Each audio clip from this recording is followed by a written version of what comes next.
Lo que sigue son extractos de la obra Crónicas de otros mundos, un punto de vista científico sobre el fenómeno OVNI, por Jacques Vallée.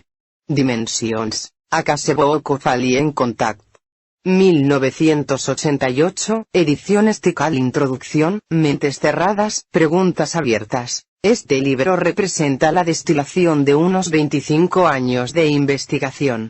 Recopila y actualiza en una colección nueva y más manejable los sucesos más significativos que han marcado la historia del fenómeno OVNI. Y conduce a una conclusión nueva. A pesar de que me cuento entre aquellos que creen que los ovnis son objetos reales físicos, no creo que sean extraterrestres en el sentido ordinario del término. En mi opinión, representan un desafío excitante para nuestro propio concepto de la realidad en este siglo XX que está a punto de acabar, en el que cada día se hacen realidad nuevos descubrimientos. Las mentes de muchos científicos permanecen cerradas a este problema. En el ejemplar de junio de 1987 de la popular revista de astronomía Skian Telescope, se señala con un cierto escepticismo despectivo de moda: los objetos volantes no identificados están perdiendo la popularidad de años anteriores. Quizás los medios informativos son más conscientes de lo poco que hay detrás de cada historia ovni que ha sido bien investigada. Irónicamente, ese mismo mes, 2 libros alcanzaron los primeros puestos de la lista de bestsellers del New York Times: Comunión e Intrusos. Ambos contenían sensacionales relatos en primera persona de encuentros con ovnis, y la confrontación o el contacto espiritual con sus supuestos ocupantes. Esta coincidencia entre la arrogancia científica y una nueva tendencia social ilustra un hecho importante en nuestra sociedad. Mientras que la ciencia rechaza considerar sistemáticamente los fenómenos que permanecen fuera de las regiones seguras de su comprensión cotidiana, el público busca ardientemente explicaciones que se adapten a su experiencia. Mientras que nuestros científicos siguen sin estar al corriente de la valiosa información que podría estimular nuevas teorías del universo, el resto de nosotros echa en falta una oportunidad de hacer progresos serios en lo que podría ser una cruzada espiritual importante. Este libro es un intento de salvar esta grieta. Para ello, examina la evidencia de la existencia de los ovnis no solo en nuestros tiempos, sino en épocas anteriores. Esta perspectiva histórica, que se resume en la primera parte, es entretenida y frecuentemente cautivadora. Pero lo más importante es que es crucial para una comprensión total del problema. Si estos objetos han sido vistos desde tiempos inmemoriales, como mostraré, y sus ocupantes han actuado siempre de manera similar, entonces no sería razonable afirmar que son simplemente visitantes extraterrestres. Deben ser algo más que eso. Quizá han estado siempre aquí, en la Tierra, con nosotros. Desde mi punto de vista, la creencia extendida entre los ufólogos sobre la verdad literal de las abducciones es solamente una aproximación muy vasta a un tapiz mucho más complejo. Estamos en presencia de una realidad totalmente distinta, una realidad que se caracteriza por casos de seducción cósmica, por la aparición de señales extrañas en el cielo, y por la sucesión de acontecimientos paranormales que presentan una panoplia abundante de fenómenos psíquicos. La segunda parte está dedicada a su análisis. Prepara el terreno para la tercera parte, que he llamado un desafío a la investigación.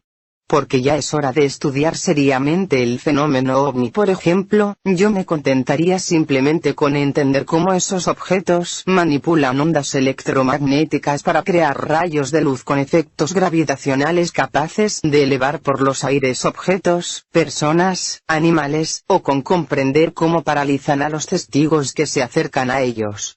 Este fenómeno proporciona uno de los desafíos más excitantes que se han presentado jamás a la ciencia, en nuestra imaginación colectiva y en la razón humana. Yo no tengo la respuesta al misterio, pero sí tengo una gran cantidad de información relevante y en mi propio trabajo he llegado a pensar en el problema ovni en términos de 3 niveles distintos. El primer nivel es físico. Sabemos ahora que el ovni se comporta como una región en el espacio, de pequeñas dimensiones, aproximadamente unos 10 metros, dentro de la cual hay almacenada una gran cantidad de energía. Esta energía se manifiesta por un fenómeno de luz pulsada de intensos colores y por otras formas de radiación electromagnética. El segundo nivel es biológico.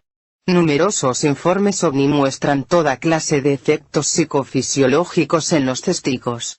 La exposición al fenómeno causa visiones, alucinaciones, desorientación en el espacio y el tiempo, reacciones fisiológicas, incluyendo ceguera temporal, parálisis, cambios en el ciclo del sueño, y cambios en la personalidad a largo plazo.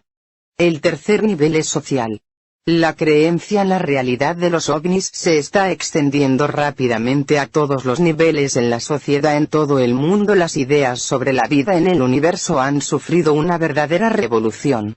La experiencia de un encuentro cercano con un ovni es una prueba física y mental muy dura.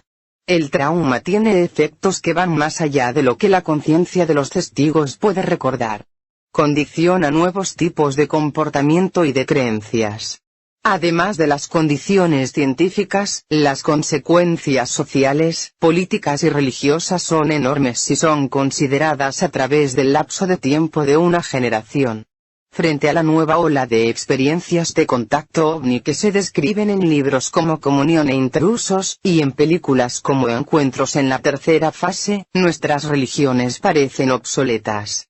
Nuestra idea de la Iglesia como entidad social que trabaja dentro de estructuras racionales se ve obviamente desafiada por la reclamación de una comunicación directa, en los tiempos modernos, con seres visibles que parecen dotados con poderes sobrenaturales. Esta idea puede sacudir hasta las mismas raíces de la cultura de nuestra sociedad. Tales relatos son folclore en formación. He descubierto que tienen un paralelismo asombroso con las historias de encuentros con los elfos y los jin de la época medieval, así como con los habitantes de Magonia, el país más allá de las nubes de las crónicas antiguas. Pero son algo más también, un símbolo de sucesos importantes que van a acontecer.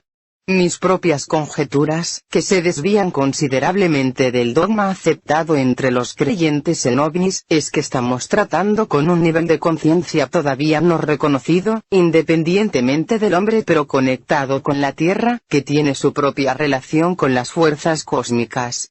La anticipación de encuentro con otros seres inteligentes ayudaría a trascender conflictos locales en esta Tierra, y a conseguir en una sola generación cambios de comportamiento que, de otra manera, se tardaría cientos de años en completar. Si esta es la contribución del fenómeno ovni, entonces estamos tratando con una de las mayores transiciones de la historia. Parte 2 de 3. Lunes 27 de febrero de 2012. El fenómeno ovni según Jacques Vallée, parte 2. Crónicas de otros mundos, un punto de vista científico sobre el fenómeno ovni, por Jacques Vallée. Dimensions, a Caseboucofalien Contact. 1988, Tavo, puesto que la interpretación que el Sr.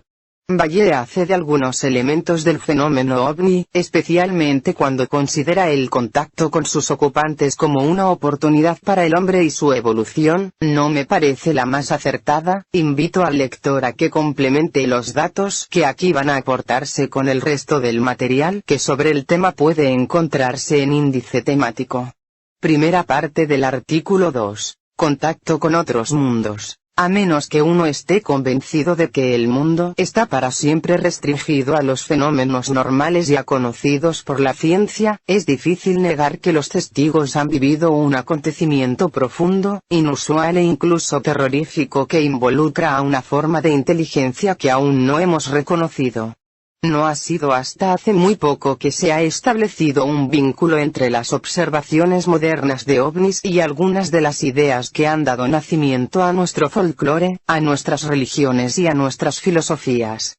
De ahí que todavía deban transcurrir muchos años para reconstruir los eslabones de la cadena de las experiencias personales, de las leyendas populares y de las especulaciones teóricas que conectan la visión de Ezequiel en los tiempos bíblicos con los relatos asombrosos, emotivos y frecuentemente terroríficos de nuestros contemporáneos. Es hora de comenzar ese trabajo. Comencemos por un hecho sencillo: el hombre siempre ha sido consciente de que no está solo. Todas las tradiciones de la humanidad conservan cuidadosamente los relatos de contactos con otras formas de vida y de inteligencia superiores más allá del reino animal. Y lo que aún es más significativo, afirman que estamos rodeados de entidades espirituales que pueden manifestarse físicamente de maneras que no comprendemos. Elena, supuesta abducida, dice saber cómo resolver la crisis energética gracias a la construcción de un nuevo tipo de motor, ideado tras una experiencia de abducción. Lugar: Lompoc, California, yendo hacia Los Ángeles, verano de 1968. En compañía de un grupo de músicos. OVNI ancho como autopista de 6 carriles, blanco, bello, sin ruido. 4 luces blancas iluminaron aquella madrugada a los 4 testigos, que salieron del cuerpo. No hay recuerdos posteriores. En sesión de hipnosis, Elena recordó más detalles. Estuvo en el interior del ovni, y un hombre vestido de blanco le mostró un motor, el que ella se propone construir. Otros testigos, Dave y George, describieron la experiencia como un momento crucial en su vida. La construcción de dicho motor se ha convertido en el objetivo final de la vida de Elena. Sin embargo, hay que decir que el motor que quiere construir es absurdo. Nunca funcionará. En unos documentos japoneses antiguos podemos leer que el 27 de octubre de 1180 fue visto un objeto poco común, luminoso, semejante a una vasija de arcilla cocida. El 24 de septiembre de 1235, el general Kujo Yoritsune se encontraba en Kioto, Japón, acampado con su ejército, cuando unos centinelas observaron en el cielo unas fuentes misteriosas de luz que se desplazaban de un lado para otro a gran velocidad. Todo duró hasta el amanecer. El militar ordenó a sus hombres un análisis y un informe, que concluyó que aquel era un fenómeno natural. Solo es el viento, que hace que las estrellas se muevan.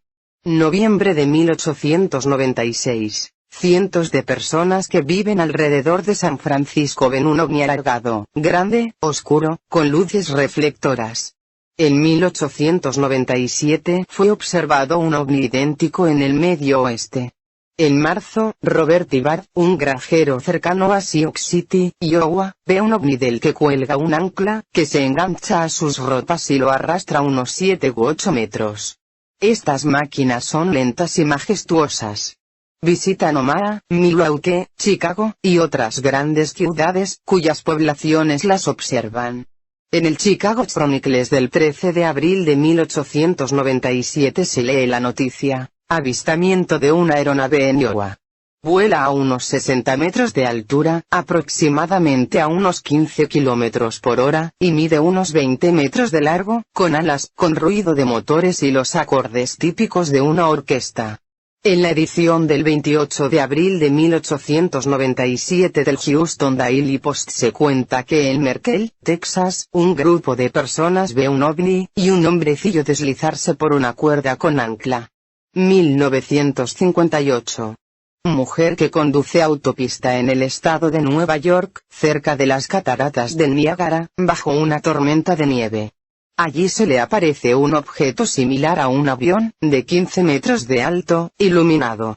El motor del coche se detuvo, y también los faros. Entonces vi 2 formas, con 4 patas, una cola y 2 antenas como brazos en la cabeza. En cuestión de segundos, los misteriosos seres desaparecieron de mi vista. La nave desapareció y el coche volvió a funcionar.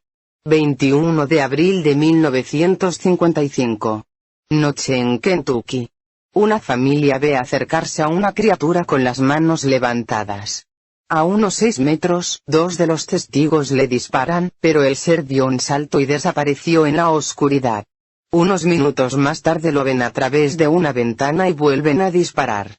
Otra criatura, que se encontraba en el techo, recibió el impacto de una bala, pero en vez de caer violentamente al suelo, lo hizo lentamente, flotando. Los entes tenían una cabeza grande, casi redonda, y brazos muy largos, con manos con garras. Vestían traje de aluminio brillante. Ojos muy grandes, sin pupila o párpados, a los lados de la cabeza. Caminan a 2 patas, pero al ser disparados corren veloces, a 4 patas. 10 de septiembre de 1954. Quarouble, pueblo francés cerca de Bélgica. 22:30 horas. Marius de Wilde ve una masa sombría sobre la vía del tren y escucha pasos. Enciende su linterna y ve a dos seres vestidos con algo parecido a un traje de submarinista, con grandes cascos. Los dos seres son muy anchos. De Wilde no observa brazos. La altura es de algo más de 1 metro. El testigo quedó paralizado por una luz que sale de la nave en la que se fueron los entes. 14 de octubre de 1954. En Erchin, Francia. El joven Starovsky ve un ser pequeño, con ojos grandes, oblicuos, y el cuerpo cubierto de piel de animal. El ser lleva un casco marrón, a pesar de lo cual se advierte que la nariz es plana, y los labios gruesos y rojos. 20 de octubre de 1954. Parravicderba, cerca de Como, Italia. Un ente enano paraliza a un testigo con un rayo que lanza desde algo parecido a una antorcha. El testigo, de 37 años, lo observa volando silenciosamente. 12 de octubre de 1963. Eugenio Douglas, entre Monte Maíz e Isla Verde, Argentina, ve un ovni y a 3 seres de unos 3,5 metros de altura, peinado raro y algo parecido a una antena. Le disparan un rayo de luz roja que alcanza y quema unos arbustos. Agosto de 1963. Sagrada Familia, Brasil, ovni y ser delgado de 3 metros, casco transparente, ojo en la frente. Ante observaciones antiguas y contemporáneas, ¿qué vínculo puede haber entre estas historias?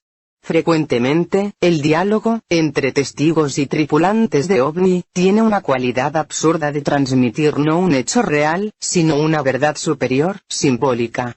Y este carácter absurdo se puede aplicar también a los objetos intercambiados con los visitantes.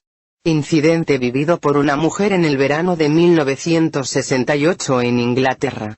Desde Londres a Stratford en coche, observa un disco brillante en el cielo. Llega a casa de unos amigos, cenan, y observa por la ventana lo siguiente: un humanoide con patas de cabra o perro, piel velluda, sombría y brillante en la oscuridad. El ente la mira sin mover los párpados, con ojos luminosos de color uva verde, sin pupila. Una entidad horrible de aproximadamente medio metro, orejas puntiagudas y hocico largo. Su cuerpo era delgado, y las manos y dedos finos como varillas. No se trata de una simple serie de incidentes que se pueden explicar como un encuentro con viajeros del espacio que habrían descubierto la Tierra y la habrían explorado por casualidad, o se habrían detenido en ella de paso hacia otro destino. Por el contrario, nos encontramos ante un grupo de manifestaciones que abren las puertas de lo espiritual, que abren el camino hacia una conciencia diferente, y que vienen con acontecimientos irracionales y absurdos, una tecnología que toca las profundidades de la conciencia colectiva, que nos inquieta, nos modela, del mismo modo que posiblemente inquietó y modeló a las civilizaciones humanas de la antigüedad. Todo en su comportamiento nos parece calculado para hacernos creer que estos seres extraños y sus máquinas son de origen cósmico. Planea la leve sospecha de un misterio más grande que nuestra preocupación actual sobre la vida en otros planetas, bastante más profundo que los relatos de luces zigzagueantes. Quizá podemos tratar de comprender los efectos que sobre nosotros ejercen estos cuentos, estos mitos, estas leyendas. ¿Qué imágenes se supone que deben transmitirnos?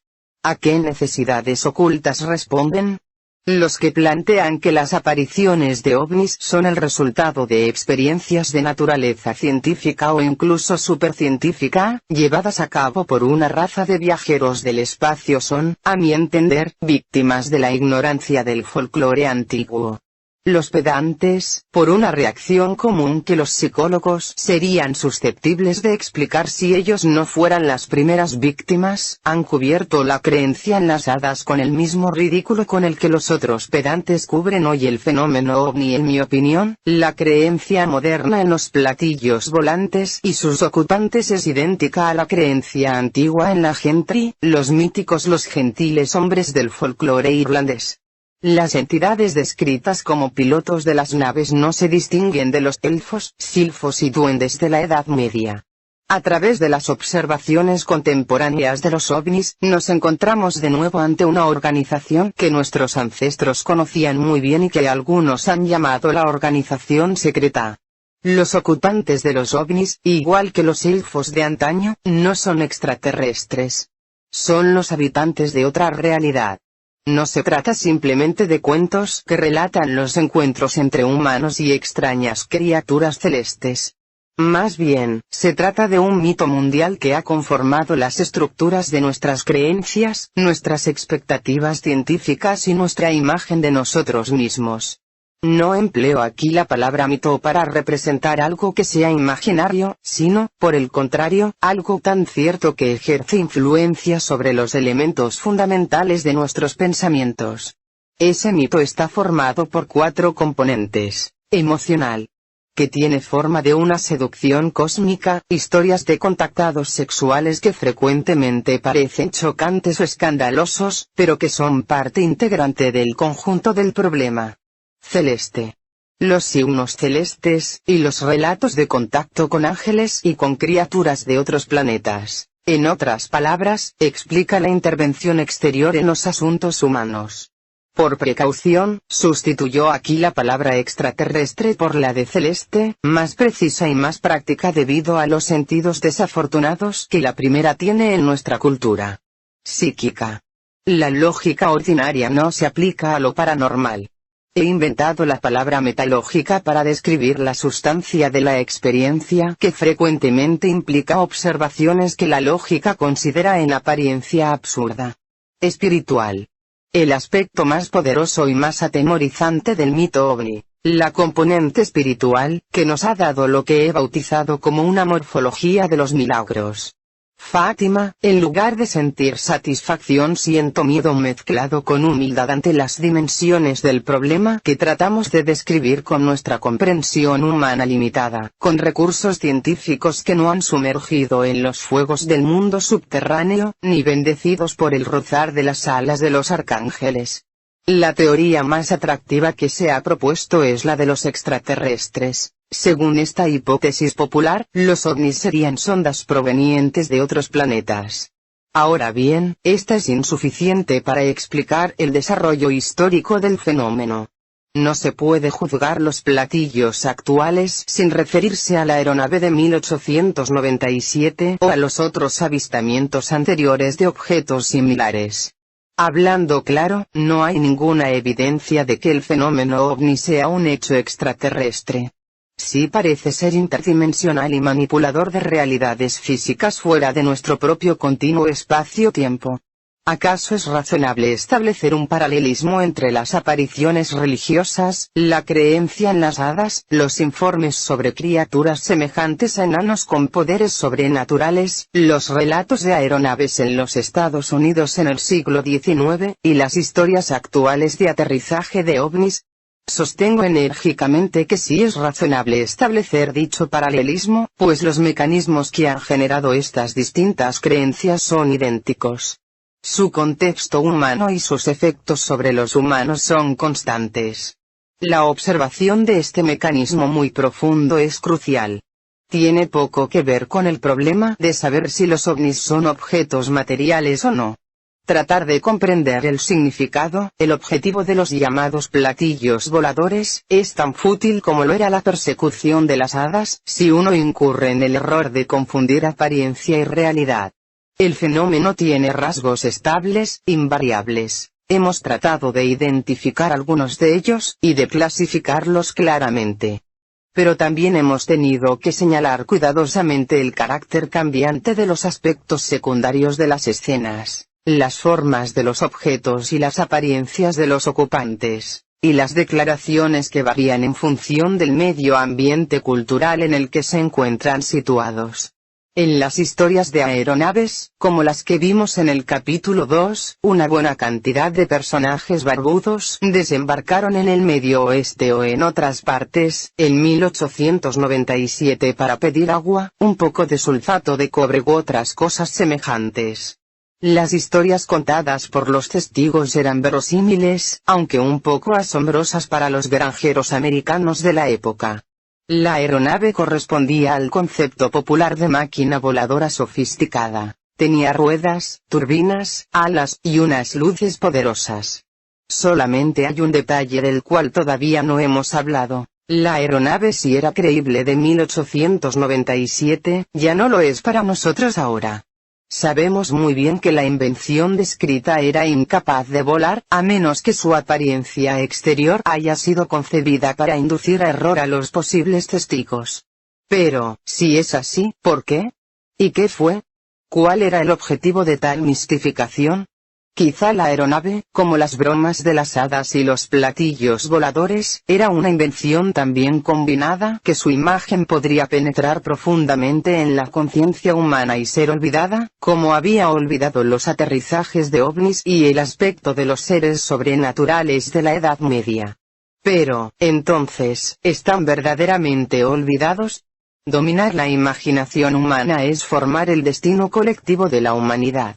Por el momento, la única conclusión que podemos sacar es que es posible hacer creer a una gran parte de la población en la existencia de razas sobrenaturales, en la posibilidad de máquinas voladoras, en la pluralidad de mundos habitados, ofreciéndole algunas escenas cuidadosamente logradas, cuyos detalles están adaptados a la cultura y a los símbolos de un tiempo y un lugar particular. Los encuentros con las entidades de los ovnis podrían estar concebidos para dominar nuestras creencias. Examinemos su carácter versátil. En los Estados Unidos, aparecen como monstruos de ciencia ficción. En América del Sur son sanguinarias, y siempre están dispuestas a combatir. En Francia se comportan como turistas razonables, cartesianos, pacíficos. Los pilotos de las aeronaves tenían personalidades fuertes y poseían todas las características del pionero americano. 1954. Trípoli, Libia. Un granjero observa cómo un objeto ovoide de unos 6 metros de largo toma tierra. El testigo advierte la presencia de varios seres en su interior, uno de los cuales atendía un panel de radio, con sus rudimentarios hilos, mientras otro ponía una rueda en el tren de aterrizaje. Leyendo el relato del caso del aterrizaje libio, nos vemos tentados a admitir que el granjero, lejos de ser un testigo casual de las maniobras de los visitantes interplanetarios, ha sido deliberadamente expuesto a una escena preparada para que pudiera grabársela y transmitírnosla. De ahí las máscaras de gas, los tableros de mandos, y el aparato de radio con todos sus hilos. ¿Son acaso los ovnis más bien ventanas que objetos? Si tenemos necesidad absoluta de creer en algo, entonces basta con afiliarse a uno de los numerosos grupos de gente que pretenden tener todas las respuestas. Lean los libros de Menzel o el informe Condon, ese bello ejemplo de abuso de confianza científica. O bien, suscríbanse a revistas que prueban que los platillos voladores existen realmente y vienen del espacio.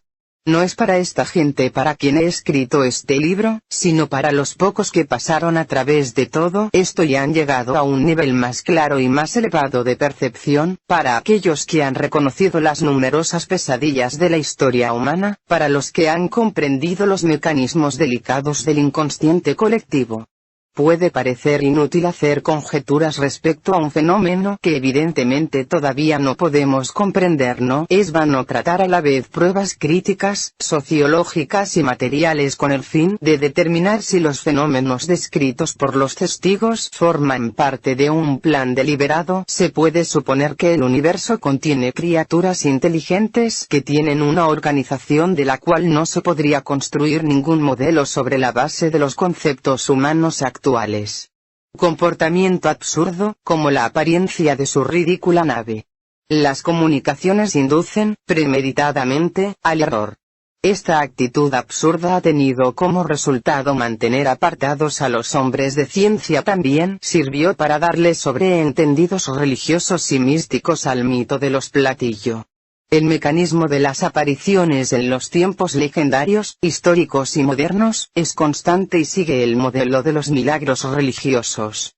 Varios casos que llevan el sello oficial de la Iglesia Católica, Fátima, Guadalupe, etc., si uno aplica las definiciones estrictamente, no son, en realidad, más que fenómenos ovni en los cuales la entidad ha dado un mensaje que se relaciona más con las creencias religiosas que con el espacio y la mecánica. Parte 3 de 3, jueves 8 de marzo de 2012. El fenómeno ovni según Jacques Vallée, parte 3, lo que sigue son extractos de la obra Crónicas de otros mundos, un punto de vista científico sobre el fenómeno ovni, por Jacques Vallée. Dimensions, Accessible Alien Contact.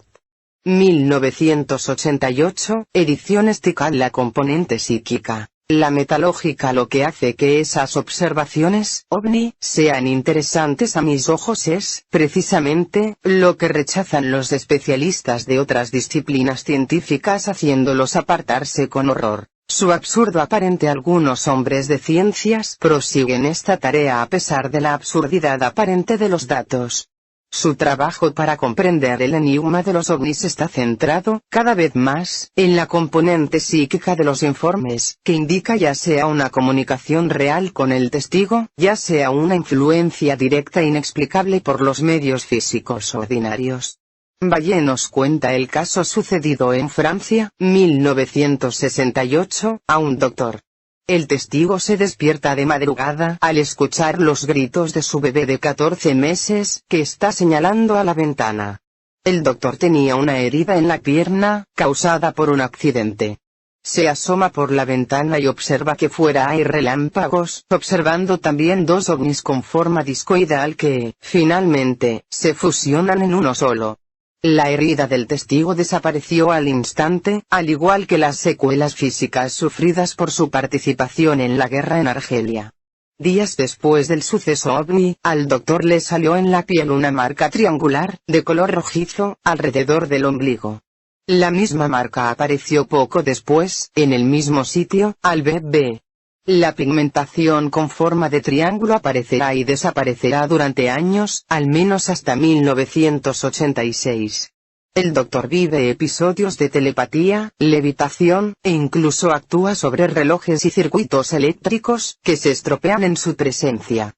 Vallée menciona otro caso, 1954, región rural francesa. Un hombre que regresaba a su casa a lomos de su caballo, tuvo que soltar las riendas del animal después de que éste se elevara 1 metro del suelo al sobrevolar un objeto circular oscuro el camino a gran velocidad. Tales situaciones tienen, frecuentemente, la calidad poética profunda y paradójica de los cuentos religiosos orientales, ¿qué ruido hace una sola mano cuando aplaude? Y las expresiones místicas de la cábala judía que contienen referencias a una llama oscura. Si uno trata de comunicar una verdad que se sitúa más allá del nivel semántico que puede alcanzar el lenguaje del auditorio, uno se ve obligado a construir contradicciones aparentes para el significado ordinario respecto de esto último. Vallée hace referencia a una pregunta realizada por uno de los pilotos de un ovni al humano protagonista del encuentro. ¿Estoy en Italia o en Alemania? El científico añade, ¿qué científico tomaría en serio semejante historia? ¿Qué autoridad arriesgaría su reputación exigiendo una investigación? Un agente desconocido que quisiera sustraerse a la intelectualidad y a la Iglesia, escapar de las autoridades militares sin perturbar ni el nivel político ni los mecanismos administrativos de una sociedad, infundiendo profundamente en esta sociedad dudas con respecto a su doctrina filosófica fundamental, no actuaría de otro modo. Al mismo tiempo, por supuesto, semejante proceso debería dar una explicación de sí mismo para escapar a toda detección. En otros términos, debería proyectar una imagen justo más allá de la estructura de creencias de la sociedad en cuestión. Debería perturbar y tranquilizar al mismo tiempo, explotando la credulidad de los fanáticos y la estrechez de mente de los detractores. Precisamente, eso es lo que hace el fenómeno ovni. Es aquí, precisamente, cuando viene como anillo al dedo lo publicado hace solo unos días. Las palabras del investigador Antonio Rivera sobre el fenómeno ovni, y mis comentarios al respecto. Cuando me preguntan si nos invadirán o cuándo establecerán contacto, suelo responder que, de hecho, ya nos han invadido de una manera discreta y sigilosa, desde hace años. Los casos recopilados en este libro, ínfima parte de los ocurridos, así lo demuestran, y en cuanto al contacto, lo han establecido ya. Con quienes ellos han querido, no, desde luego, con los políticos pomposos y vociferantes, ni con los científicos oficiales, de los que nada aprenderían, y mucho menos con los militares, a los que solo les interesarían las posibilidades bélicas de su maravillosa tecnología. Y quienes ellos han querido han resultado ser, por lo general, hombres y mujeres sencillos, del montón, no especializados. Se observa en el autor, Rivera, a la hora de mencionar con quienes no han establecido contacto los alienígenas, un prejuicio concreto hacia políticos, científicos y militares. Es comprensible. Ahora bien, sin que suene a reproche, cuando se lee esta obra no se halla en Rivera un razonamiento que nos permita pensar que la decisión tomada por los alienígenas esté justificada, precisamente por un bien mayor. No parece que haya nada especialmente encomiable en la decisión de esas inteligencias por establecer contacto con la gente sencilla, del montón. A mi parecer, el contacto, per se, es una amenaza en cualquiera de los casos. Y lo es por varias razones. Desconocemos la procedencia de dichos entes. La explicación dada por las entidades, de que provienen de otros planetas, no es satisfactoria. Desconocemos si, como parece, están aquí, acompañándonos, desde que el mundo es mundo. Desconocemos su grado de implicación en la dinámica de la historia humana, especialmente en el ámbito religioso. Y, sumando oscuridad, desconocemos sus intenciones, no así sus mensajes, envueltos en un atractivo ropaje de esperanza y buen rollo. Arrojando luz, y otorgando peso a la suspicacia, decir que los comunicados que diseminan entre sus elegidos terrestres conducen a una filosofía, cada vez más extendida, de inoperancia. Mi sospecha, basada en la perfecta teatralidad que flota en los contactos directos con humanos, en mensajes narcotizantes que invitan a no razonar, y en el componente traumático existente en el capítulo de las abducciones, es que la elección de la gente llana como interlocutor no es algo a lo que se ven obligados por las miserias existentes en política, ciencia y militares. Los alienígenas han optado por el público mayoritario por simple predilección, como lo hicieron con los niños de Fátima, como el depredador que no se enfrenta al pastor ni a los perros, sino que condiciona al ganado de una forma muy poco explícita. Como la nación que subvierte al pueblo de su enemigo, para que el camino de la intervención directa se allane consistentemente con mucha antelación, y con vocación de permanencia. Dicho esto, y volviendo a Antonio Rivera, aclarar que el investigador se adhiere a la hipótesis interdimensional propuesta por Jacques Vallée. Continuamos, ahora sí, con Jacques Vallée. La metalógica es un tipo de coherencia que se encuentra en este tipo de diálogos. ¿Un unicornio tiene un cuerno en medio de la frente? ¿Si los unicornios existen? No. Los amantes de platillos volantes piensan que los ovnis son simplemente máquinas empleadas por visitantes de otros planetas. Esta creencia es totalmente ingenua. La explicación es demasiado simplista para dar cuenta de la diversidad de comportamiento de los ocupantes y de su relación con los seres humanos. Este concepto tendría como misión la diversión y el enmascaramiento de la naturaleza real, inminentemente más compleja, de la tecnología que engendra los avistamientos.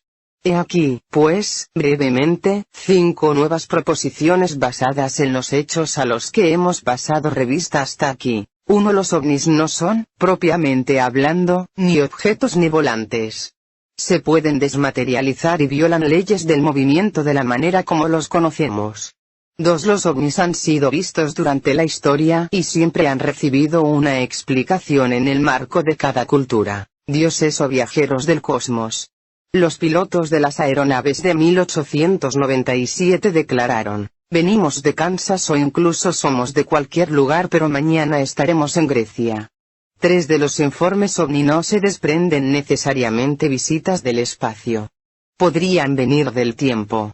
Si la conciencia puede manifestarse fuera del cuerpo, el abanico de hipótesis es aún más vasto. 4. La clave para comprender el fenómeno está en los efectos psíquicos, cambios en la vida del testigo, desarrollo de habilidades. 5. El contacto entre los testigos humanos y el fenómeno ovni se produce siempre en condiciones controladas por este último. Su característica es un factor de absurdidad que conduce a las capas superiores de la sociedad en cuestión a rechazar la historia. Los símbolos transmitidos por el encuentro son absorbidos a un nivel profundo. El mecanismo de esta resonancia entre el símbolo ovni y los arquetipos del inconsciente humano han sido demostrados abundantemente por Carl Jung, cuyo libro, Un mito moderno, hace numerosas referencias a la importancia, vieja como el mundo, que tienen las señales en el cielo. No considero el fenómeno ovni como el juego incognoscible e incontrolable de un orden de seres que serían infinitamente superiores a nosotros. No creo que un encuentro con ovnis pueda agregar al ser humano un elemento cualquiera que no posea ya. Seguidamente extractos de Operación Caballo de Troya, jueves 1 de marzo de 2012. Operación Caballo de Troya. Algunos episodios narrados por John Keel en Operation Trojan Horse, 1970, que he traducido por considerarlos muy clarificadores sobre la naturaleza del fenómeno alienígena. Recomiendo, no obstante, la lectura del material archivado al respecto en índice temático. Páginas 255-259. En 1966 recibí llamadas telefónicas de misteriosos extraños, día y noche, con bizarros mensajes de gente del espacio. Tuve encuentros con Cadillacs negros en Long Island, Nueva York, y cuando traté de perseguirlos desaparecían de manera imposible en carreteras cortadas. A través de 1967 fui llamado en medio de la noche para socorrer a contactados en problemas. Ovnis luminosos parecían seguirme, los objetos parecían saber hacia dónde me dirigía y dónde había estado.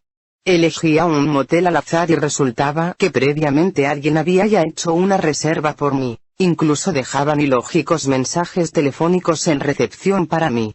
Mi vida estaba llena de imposibles coincidencias, y algunos de mis amigos más cercanos en Nueva York, con los cuales no conversaba sobre estos asuntos, comenzaron a advertir en sus vidas extraños fenómenos, como poltergeist en sus apartamentos, o apestoso ácido sulfídrico que los atontaba.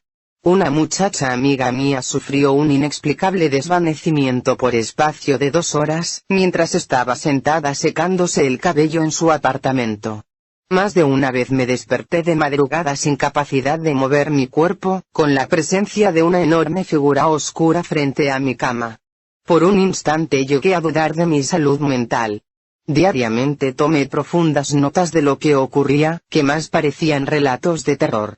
Antes de que todo esto me ocurriera, yo era el típico escéptico duro que se burlaba de las cosas ocultas y hacía mofa de los contactados, pero rápidamente cambié mi punto de vista cuando surgieron estas experiencias.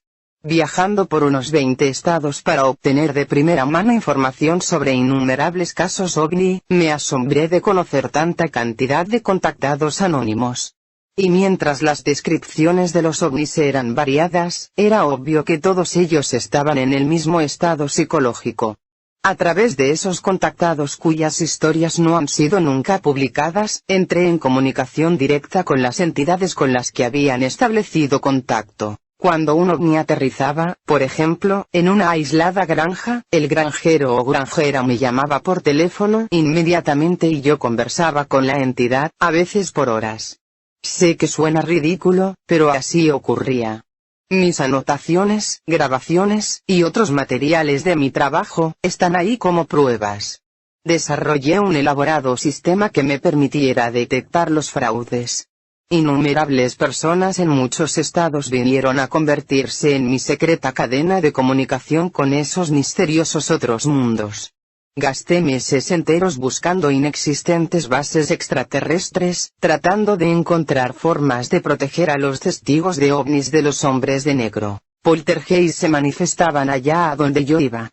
Resulta difícil discernir si esos fenómenos eran producidos por mí o si, acaso, eran completamente independientes.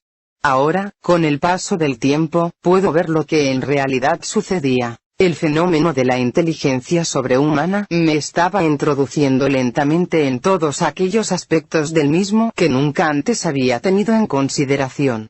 Estaba siendo, paso a paso, empujado desde el escepticismo hacia la creencia, y de la creencia hacia la incredulidad. Cuando mi pensamiento no me permitía advertir los conceptos adecuadamente, el fenómeno me iba conduciendo por la vía correcta. Fue, sin duda, un proceso didáctico, con maestros muy pacientes.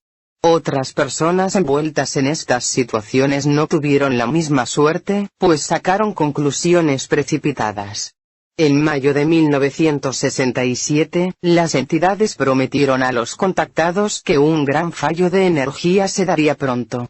El 4 de junio de ese año estalló la guerra árabe-israelí de los 6 días. Al amanecer del día siguiente ocurrió en Estados Unidos una masiva caída de energía que dejó sin electricidad a 4 estados del noreste. A través de ese mes los contactados fueron avisados de que una caída de energía aún mayor estaba a poco de suceder. Se les anunció que sería a nivel nacional, durante, al menos, 3 días, acompañado de temporales naturales. Los contactados no anunciaron nada, pero los rumores eran crecientes. A mediados de junio las ventas de velas y linternas fueron enormes. A finales de ese mayo pasado, las entidades habían anunciado que el Papa Pablo VI visitaría Turquía en los siguientes meses, siendo asesinado violentamente, como anticipo del apagón anunciado y otros desastres. Semanas más tarde, el Vaticano anunció sorpresivamente que el Papa estaba, en verdad, planeando visitar Turquía en julio. Todo esto despertó el pánico en los círculos contactistas. Por mi parte, yo estaba asombrado cuando descubrí que esos mismos rumores corrían por la comunidad hippie de Nueva York. La gente comenzó a telefonearme a finales de junio para saber dónde iba a estar yo el 2 de julio. Yo no iba a variar mis planes, y no iría a ninguna parte. Me negué a irme de Nueva York como precaución, como otros harían, pues no creí que Manhattan fuese a hundirse. Otras predicciones que recibí ese mes comenzaron a hacerse realidad. Se había anunciado que se estrellarían aviones. Un avión chocó con una avioneta en North Carolina, matando entre ellos al secretario de la Marina de Estados Unidos. Y el próximo día, 20 de julio, un accidente idéntico ocurrió en Brasil, matando a otros políticos brasileños. Fue entonces que me puse nervioso. Lo que más me asombró de esas predicciones era que provenían de fuentes variadas. Mediums y canalizadores de escritura automática en contacto con espíritus terrestres coincidían con los contactados de aliens. A menudo, las profecías eran casi idénticas aunque provenían de diferentes partes del país. Incluso cuando no se realizaban, ahí estaba ese curioso factor de la coincidencia. Tan convencido estuve de los indicios que, finalmente, preparé el equipaje, alquilé un coche y me marché a Long Island a esperar el asesinato del Papa y el apagón de electricidad. Justo cuando me disponía a abandonar Manhattan, Nueva York, paré en una cafetería a comprar una botella de agua, pues me imaginé que, de producirse el apagón de 3 días, habría cortes de suministro de agua. Volví al coche y fui de camino a Long Island, pasando a ver a uno de esos anónimos contactados, quien me dijo que poco antes había recibido una breve visita de una entidad alien. El extraterrestre le había hablado de mí, dándole un mensaje para que me lo comunicara.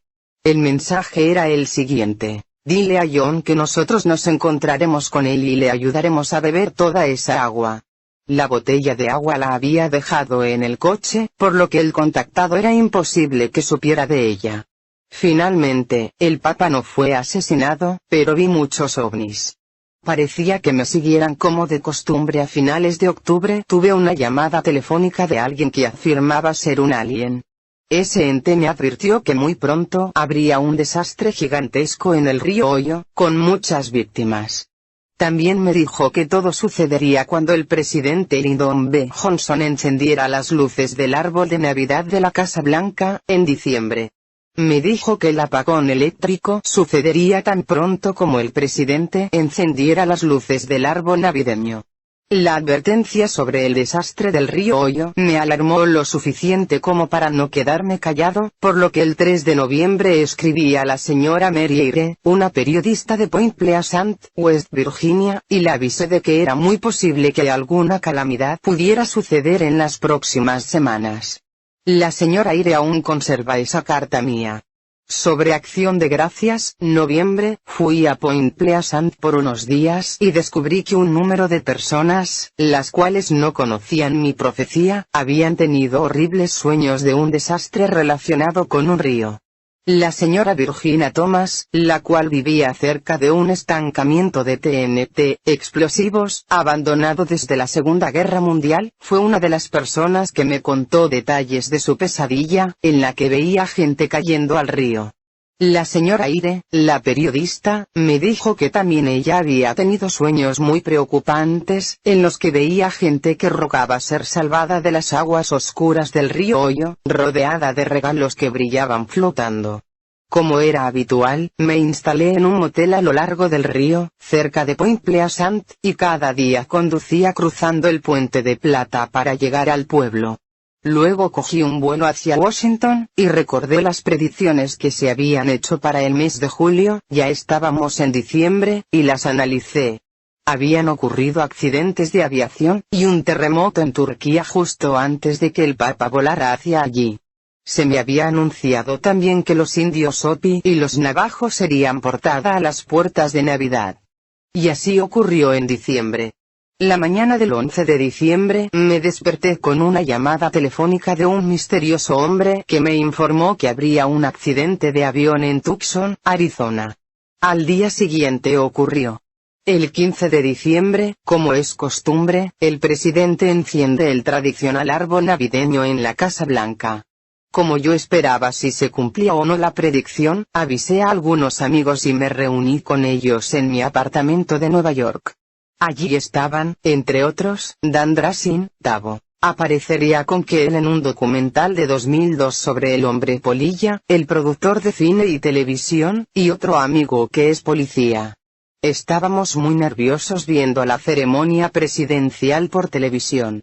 El presidente Johnson apretó el interruptor del árbol y este se encendió en medio de la alegría general.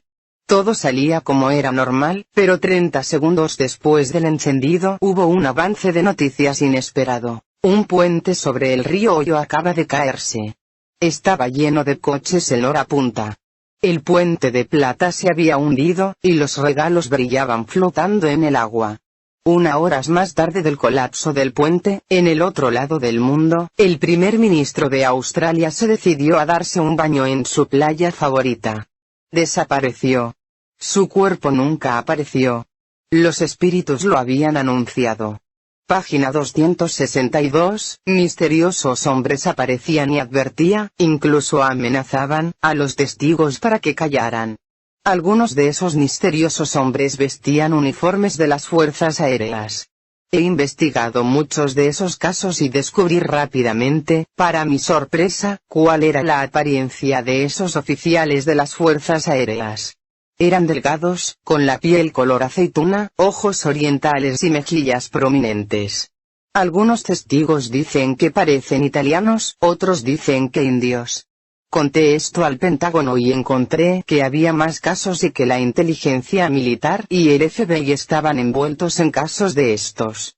A comienzos de 1967 publiqué esta información, de 3 hombres de negro que han visitado sistemáticamente, en Cadillacs oscuros, los hogares de testigos para que guardaran silencio.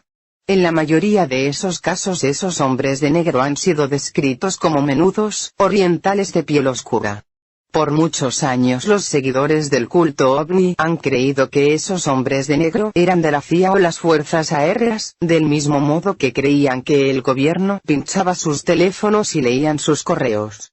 Página 281, en la otra mano, supongamos que ese otro mundo, puede que de otro planeta o de otra expresión de frecuencias energéticas, ha diseñado este mundo. Mientras esos entes están haciendo los preparativos para su invasión, sería necesario para ellos entretenernos, tal como nosotros hicimos con Hitler, haciéndole creer que la invasión de Europa sería lejos de Normandía. Sería, entonces, lógico para ellos que pusieran en funcionamiento un plan de guerra psicológica con el fin de mantenernos confusos e, incluso, convencidos de que sus naves no existen. Los miles de personas que realmente tienen un verdadero interés en investigar los ovnis podrían ser entretenidos con contactos que les hagan creer que los ovnis son naves de buena gente del espacio, hermanos mayores de buen corazón. El general Douglas MacArthur, un hombre que ha tenido mucha información secreta, repetidas veces hizo declaraciones públicas sobre que la siguiente guerra sería entre humanos que combatían contra malvadas fuerzas de otro mundo.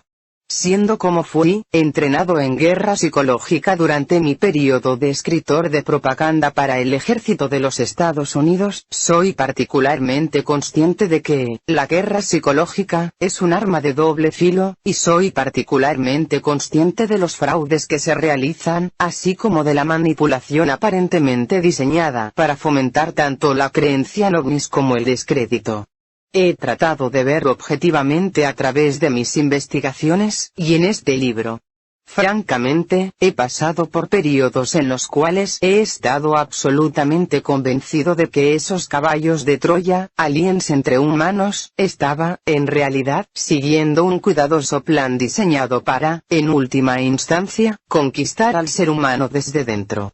Página 286, esto no es un asunto para adolescentes o creyentes. Demanda comprensión y prudencia, investigación independiente, profesionalidad libre de las maquinaciones de agencias gubernamentales y de los cultos platillistas. Nuestros cielos están llenos de caballos de Troya, y siempre lo han estado. Ellos están operando sobre una secuencia de tiempo, extendiendo deliberadamente confusión y sinsentido. Los creyentes han estado llorando para que tiremos las puertas de la ciudad y metamos el caballo de Troya dentro. La Biblia nos advierte de que en los días finales este planeta será testigo de maravillas en los cielos, falsos profetas y creadores de milagros.